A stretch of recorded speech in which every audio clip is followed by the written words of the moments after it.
60대 이후의 삶은 많은 분들에게 새로운 인생의 장을 여는 중요한 시기입니다. 자녀가 독립하고 직장에서의 역할이 줄어들면서 자연스럽게 혼자 보내는 시간이 늘어나게 되지요. 이러한 고독은 처음에는 외로움과 상실감으로 다가올 수 있습니다. 특히 오랫동안 가족과 사회를 위해 헌신해 오셨던 분들에게는 이러한 변화가 낯설고 두려운 감정을 불러일으킬 수도 있습니다. 하지만 부처님의 가르침을 통해 고독을 바라보면 이는 단순한 단절이 아니라 내면의 평화와 행복을 깊이 느끼는 축복의 기회가 될 수 있습니다. 부처님께서는 고독을 마음의 번뇌와 집착에서 벗어나 진정한 자유를 찾는 길로 보셨습니다.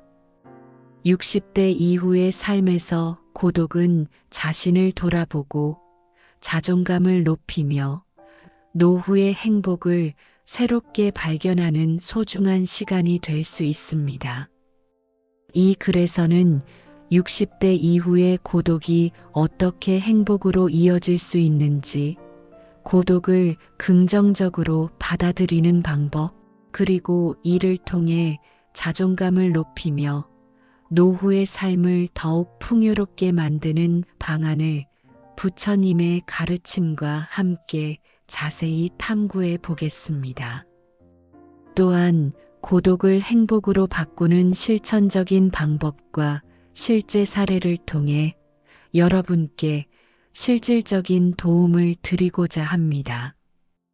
60대 이후의 삶은 사회적 역할의 변화로 인해 고독이 자연스럽게 찾아오는 시기입니다. 직장에서 은퇴하고 자녀들이 독립하면서 이전처럼 사람들과 바쁘게 얽혀있던 일상이 줄어들게 됩니다. 또한 건강 문제나 배우자와의 이별로 인해 혼자만의 시간이 늘어나는 경우도 많습니다. 이러한 변화는 처음에는 외로움과 상실감으로 다가올 수 있습니다. 예를 들어 오랫동안 직장에서 활발히 활동하시던 분들이 은퇴 후 갑작스럽게 사회적 연결이 줄어들면서 자신이 더 이상 필요하지 않다고 느끼는 경우가 많습니다. 한 60대 후반의 남성 어르신은 40년 넘게 회사에서 일하며 바쁘게 살아왔는데 은퇴 후에는 하루가 너무 길게 느껴지고 내가 이 사회에서 할 일이 없다는 생각에 우울해졌다고 털어놓으셨습니다. 또한 자녀들이 각자의 삶을 살아가느라 부모님을 자주 찾지 못할 때 부모님은 텅 빈 집에서 쓸쓸함을 느끼실 수 있습니다. 특히 배우자를 먼저 떠나보내신 분들은 이러한 고독이 더욱 깊게 다가올 수 있습니다. 하지만 고독을 부정적으로만 볼 필요는 없습니다. 고독은 오히려 자신을 돌아보고 내면의 평화를 찾는 소중한 기회가 될 수 있습니다. 부처님께서는 고독 속에서 마음을 다스리는 자는 번뇌에서 벗어나 깨달음에 이른다고 말씀하셨습니다. 이는 60대 이후의 고독이 단순히 사람들과의 단절이 아니라 자신과 깊이 마주하며 진정한 행복을 발견하는 여정이 될 수 있음을 시사합니다. 예를 들어 더 이상 직장이나 가족의 역할에 얽매이지 않는 자유로운 시간 속에서 그동안 바쁜 일상 속에서 잊고 지냈던 자신만의 취미나 관심사를 다시 꺼내볼 수 있습니다. 젊은 시절 즐겨 읽던 시집을 다시 펼쳐보거나 정원을 가꾸며 자연과 교감하는 시간을 갖는다면 고독은 외로움이 아니라 새로운 삶의 시작이 될 것입니다. 한 60대 여성 어르신은 자녀들이 모두 독립한 후 집이 너무 조용해서 처음에는 허전했지만 오랜만에 뜨개질을 다시 시작하면서 나만의 시간을 즐기게 되었다고 말씀하셨습니다. 이러한 사례는 고독이 단순히 비어있는 시간이 아니라 자신을 위한 충만한 시간으로 바뀔 수 있음을 보여줍니다. 더 나아가 60대 이후의 고독은 자신을 재발견하는 기회가 될 수 있습니다. 바쁜 일상 속에서는 미처 돌아볼 여유가 없었던 자신의 내면을 들여다보고 진정으로 원하는 삶이 무엇인지 고민해 볼 수 있는 시기입니다. 예를 들어 젊은 시절에는 가족을 위해 희생하며 살아오셨던 분들이 60대 이후에는 이제는 나를 위한 삶을 살아도 괜찮다는 마음으로 새로운 도전을 시작하시는 경우가 많습니다. 이러한 고독은 외부의 소음에서 벗어나 내면의 목소리에 귀 기울이는 값진 시간이 될 것입니다. 부처님의 가르침처럼 고독 속에서 자신과 마주하는 시간은 진정한 자유와 평화를 찾는 첫걸음이 될 수 있습니다. 60대 이후 고독한 시간을 보내는 과정에서 자존감을 높이는 것은 노후 행복의 중요한 열쇠입니다. 많은 분들이 은퇴 후 사회적 역할이 줄어들면서 자신이 더 이상 필요하지 않다고 느끼거나 자존감이 낮아지는 경험을 하십니다. 예를 들어 오랫동안 가정을 위해 헌신하셨던 어머니가 자녀들이 독립한 후 내가 더 이상 누구에게도 필요하지 않다는 생각에 빠지시는 경우가 있습니다.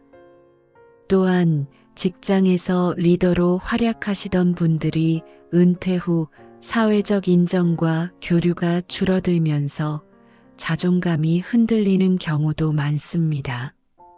한 60대 초반의 남성 어르신은 회사에서는 항상 바쁘게 지내고 동료들과 활발히 교류했는데 은퇴 후에는 사람들과 만날 기회가 줄어들면서 내가 쓸모없는 존재가 된 것 같았다고 말씀하셨습니다.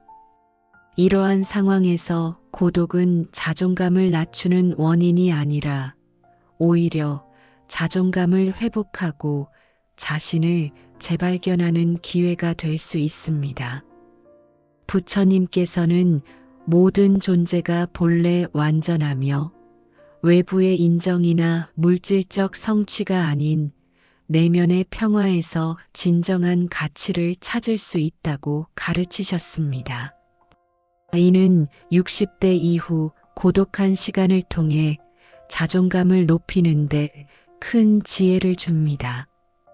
예를 들어 혼자만의 시간을 활용해 명상을 시작하거나 오랫동안 미뤄두었던 취미를 다시 꺼내보는 것은 자신을 재발견하는 좋은 방법입니다. 그림을 그리거나 책을 읽으며 자신만의 세계를 만들어가는 과정에서 나 자신으로 충분하다는 자존감이 자연스럽게 샘솟게 됩니다. 실제로 60대 이후 그림 그리기를 시작하신 한 어르신은 처음에는 서툴렀지만 그림을 그리면서 나만의 시간을 즐기게 되었고 내가 이렇게 창의적일 수 있다는 사실에 스스로 놀랐다고 말씀하셨습니다. 이러한 경험은 외부의 평가에 흔들리지 않는 단단한 자존감을 만들어주며 고독 속에서도 충만한 행복을 느끼게 해줍니다. 또한 고독 속에서 자신을 돌아보는 시간을 통해 과거의 삶을 재조명하고 그동안의 성취와 노력을 스스로 인정하는 것도 자존감을 높이는 데 큰 도움이 됩니다. 60대 이후의 삶은 지나온 세월을 돌아보며 자신에게 따뜻한 위로를 건네는 시기입니다. 예를 들어 가족을 위해 헌신하며 힘들게 살아오셨던 분들이 나는 정말 최선을 다해 살아왔다고 스스로를 인정하는 순간 자존감이 새롭게 피어납니다. 한 60대 후반의 여성 어르신은 젊은 시절에는 아이들을 키우느라 정신없었지만 이제는 그때의 노력이 헛되지 않았다는 생각에 스스로를 대견하게 느낀다고 말씀하셨습니다. 이러한 자기 인정은 고독 속에서 자신을 사랑하는 마음을 키우며 자존감을 높이는 데 큰 역할을 합니다. 더 나아가 고독 속에서 자신만의 가치를 발견하는 과정은 외부의 인정에 의존하지 않는 단단한 자존감을 만들어줍니다. 부처님의 가르침처럼 모든 존재는 그 자체로 소중하며 완전하다는 사실을 깨닫는다면 고독은 더 이상 외로움이 아니라 자신을 사랑하는 시간이 될 것입니다. 60대 이후의 고독은 자신을 재발견하고 자존감을 높이며 내면의 평화를 찾는 소중한 기회가 될 수 있습니다. 부처님의 가르침은 고독을 긍정적으로 받아들이고 이를 통해 노후의 행복을 깊이 느끼는데 큰 지혜를 줍니다. 부처님께서는 고독 속에서 마음을 다스리고 욕망과 집착에서 벗어나는 것이 진정한 자유와 행복으로 가는 길이라고 하셨습니다. 60대 이후의 삶에서 고독은 이러한 가르침을 실천하기에 더없이 좋은 기회입니다. 더 이상 직장이나 사회적 역할에 얽매이지 않는 자유로운 시간 속에서 명상이나 자연과의 교감을 통해 마음의 평화를 찾을 수 있습니다. 예를 들어 아침 일찍 동네 공원을 산책하며 바람 소리를 듣거나 차 한 잔을 마시며 창밖의 풍경을 감상하는 작은 행동들이 고독의 축복을 깨닫게 해줍니다. 이러한 순간들은 외부의 성취가 아닌 존재 자체로 행복을 느끼는 경험을 선사합니다. 부처님께서 강조하신 자비의 마음을 실천하며 고독 속에서도 타인과 연결되는 것도 노후 행복을 더 깊게 만드는 방법입니다. 고독은 혼자만의 시간을 의미하지만 그렇다고 해서 타인과의 연결을 완전히 끊어야 한다는 뜻은 아닙니다.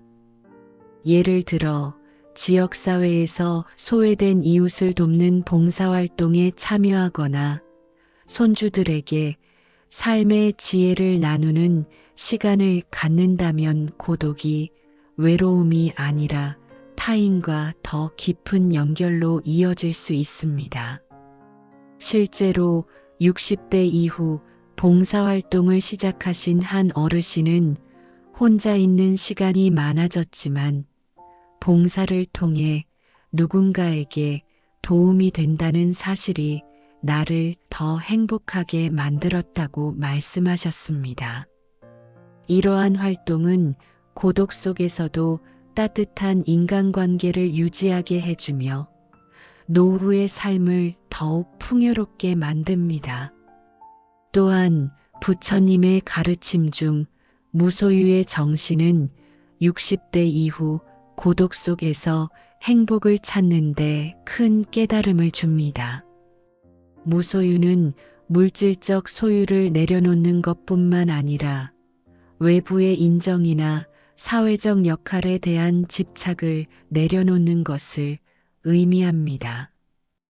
60대 이후의 삶에서 더 이상 직장이나 가족의 역할에 얽매이지 않고 있는 그대로의 자신을 받아들이는 태도는 고독을 진정한 자유로 바꿔줍니다.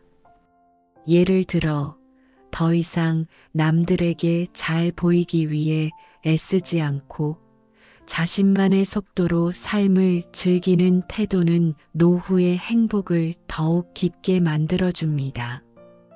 한 70대 초반의 어르신은 젊은 시절에는 남들에게 인정받으려고 애썼지만 이제는 나만의 속도로 살아가는 것이 더 행복하다고 말씀하셨습니다. 이러한 무소유의 정신은 고독 속에서 자신을 온전히 받아들이고 내면의 평화를 찾는 데 큰 도움이 됩니다. 부처님의 가르침은 또한 현재에 머무는 삶을 강조합니다. 60대 이후의 고독 속에서 과거에 대한 후회나 미래에 대한 불안에 사로잡히기보다는 현재의 순간에 집중하는 태도가 중요합니다. 예를 들어 아침에 일어나 햇살을 느끼며 감사한 마음을 갖거나 저녁에 따뜻한 차를 마시며 하루를 돌아보는 시간을 갖는다면 고독은 더 이상 외로움이 아니라 충만한 행복의 시간이 될 것입니다. 이러한 현재에 머무는 태도는 부처님의 가르침을 실천하며 노후의 삶을 더욱 풍요롭게 만들어줍니다. 고독을 긍정적으로 받아들이고 이를 통해 노후의 행복과 자존감을 높이기 위해 실천할 수 있는 구체적인 방법들을 몇 가지 제안드리고자 합니다. 첫째, 명상과 마음 챙김을 일상 속에서 실천해 보세요. 매일 10분씩 조용히 앉아서 호흡에 집중하거나 감사한 일들을 떠올리는 시간을 갖는다면 마음의 평화를 찾는 데 큰 도움이 됩니다. 부처님께서도 명상을 통해 마음의 고요함을 찾으셨듯 이러한 실천은 고독 속에서도 내면의 평화를 유지하게 해줍니다. 예를 들어 한 60대 후반의 어르신은 매일 아침 10분씩 명상을 시작한 후 마음이 훨씬 차분해지고 혼자 있는 시간이 더 편안하게 느껴진다고 말씀하셨습니다. 둘째, 새로운 취미를 시작해 보시는 것도 추천드립니다. 60대 이후에는 시간적 여유가 많아지므로 그동안 해보고 싶었던 활동을 시도해 볼 수 있는 좋은 기회입니다. 예를 들어 악기를 배우거나 요리를 새롭게 도전해 보는 것은 고독한 시간을 창의적이고 즐거운 시간으로 바꿔줄 것입니다. 한 60대 여성 어르신은 은퇴 후 요리 교실에 등록해서 새로운 요리를 배우기 시작했는데 요리를 하면서 나만의 시간을 즐기게 되었고 가족들에게 맛있는 음식을 대접할 때 큰 보람을 느낀다고 말씀하셨습니다. 이러한 활동은 자존감을 높이고 자신에 대한 새로운 가능성을 발견하게 해줍니다. 셋째, 자연과 더 많은 시간을 보내는 것도 고독을 행복으로 바꾸는 좋은 방법입니다. 자연은 우리에게 큰 위로를 주며 고독 속에서도 충만한 행복을 느끼게 해줍니다. 동네 공원에서 산책을 하거나 집에서 작은 화분을 가꾸며 자연과 교감하는 시간을 가져보세요. 예를 들어 한 70대 어르신은 매일 아침 동네 공원에서 산책을 하며 새소리를 듣는데 그 시간이 나에게 큰 위로가 된다고 말씀하셨습니다. 이러한 순간들은 부처님의 가르침처럼 단순한 존재 자체로 행복을 느끼게 해줍니다. 넷째, 글쓰기를 통해 자신을 표현해 보시는 것도 추천드립니다. 60대 이후의 삶에서 지나온 세월을 돌아보며 자신의 이야기를 글로 적는 것은 고독 속에서 큰 위로가 될 수 있습니다. 예를 들어 일기를 쓰거나 자녀들에게 전하고 싶은 삶의 지혜를 편지로 남기는 것은 자신을 돌아보는 소중한 시간이 됩니다. 한 60대 후반의 어르신은 매일 밤 일기를 쓰면서 하루를 돌아보는데 나 자신과 대화하는 느낌이 들어 마음이 편안해진다고 말씀하셨습니다. 이러한 글쓰기는 고독 속에서도 자신을 이해하고 자존감을 높이는데 큰 도움이 됩니다. 고독을 긍정적으로 받아들이는 과정에서 타인과의 연결을 완전히 끊을 필요는 없습니다. 오히려 고독 속에서도 타인과 따뜻한 관계를 유지하는 것은 노후의 행복을 더욱 깊게 만들어줍니다.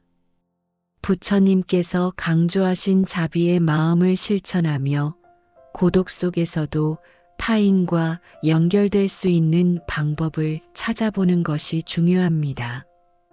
예를 들어 지역사회에서 봉사활동에 참여하거나 동네 어르신들과 소모임을 만들어 함께 시간을 보내는 것은 고독 속에서도 따뜻한 인간관계를 유지하는 좋은 방법입니다.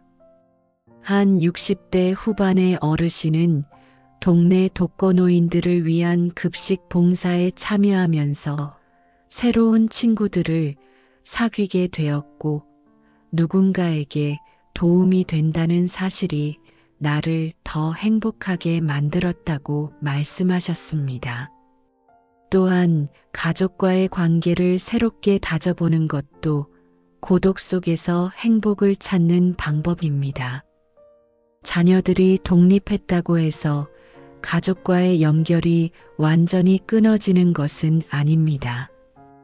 예를 들어 손주들과 함께 시간을 보내거나 자녀들에게 삶의 지혜를 나누는 시간을 갖는다면 고독 속에서도 따뜻한 가족의 정을 느낄 수 있습니다. 한 70대 초반의 어르신은 손주들과 함께 동화책을 읽어주는 시간이 나에게 큰 기쁨이 된다고 말씀하셨습니다. 이러한 가족과의 연결은 고독 속에서도 따뜻한 행복을 느끼게 해줍니다. 60대 이후의 고독은 외로움이 아니라 부처님의 가르침을 통해 내면의 평화와 행복을 발견하는 축복의 시간으로 재해석될 수 있습니다. 고독을 긍정적으로 받아들이고 이를 통해 자존감을 높이며 자신만의 행복을 찾아가는 과정은 노후의 삶을 더욱 충만하게 만들어줍니다. 부처님께서 말씀하신 고독의 축복은 단순히 혼자 있는 시간을 의미하는 것이 아니라 마음의 번뇌에서 벗어나 진정한 자유와 평화를 찾는 여정입니다. 60대 이후의 삶에서 고독을 두려워하기보다는 이를 새로운 시작으로 삼아 자신을 사랑하고 타인과 따뜻한 연결을 이어가며 깊이 있는 행복을 누리시길 바랍니다. 고독 속에서 피어나는 자존감과 내면의 평화는 노후의 삶을 더욱 빛나게 할 것입니다. 고독이야말로 60대 이후의 삶에서 가장 큰 축복이 될 수 있음을 잊지 말아주세요. 여러분 모두가 고독 속에서 깊은 행복을 발견하시길 진심으로 기원드립니다. 감사합니다.